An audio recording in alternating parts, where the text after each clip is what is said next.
moment you wake up each morning, the world is already at war for your mind.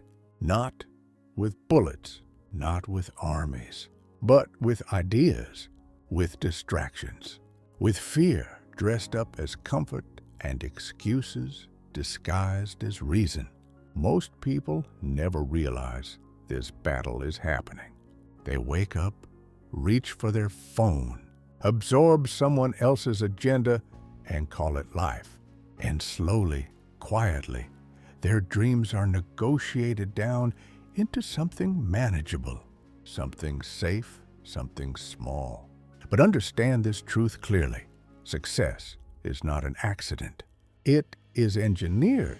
It is trained. It is forged, first in the mind and only then in the world. Every great achievement in history was born as a disciplined thought long before it became a visible result. Edison failed thousands of times not because he lacked intelligence, but because his mind was trained to outlast rejection. Carnegie built steel empires not because he was lucky, but because he mastered organized thought and surrounded himself with aligned minds.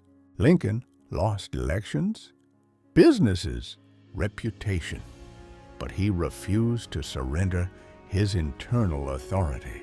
History remembers him not for his failures, but for his refusal to let them define him.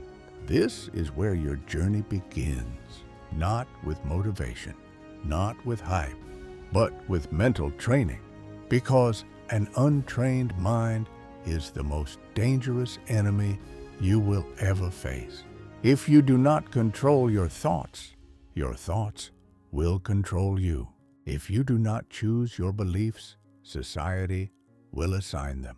If you do not define your purpose, circumstance will reduce you to reaction. The disciplined mind does not wait for confidence. It builds it. It does not wait for clarity. It demands it. It does not wait for permission. It decides. Most people live in mental poverty long before they experience financial poverty. They rehearse failure in advance. They imagine loss before opportunity. They fear outcomes that have never happened and surrender to limitations that exist only in thought. But the mind, when trained, becomes a weapon, not against others, but against weakness, doubt, hesitation, and delay.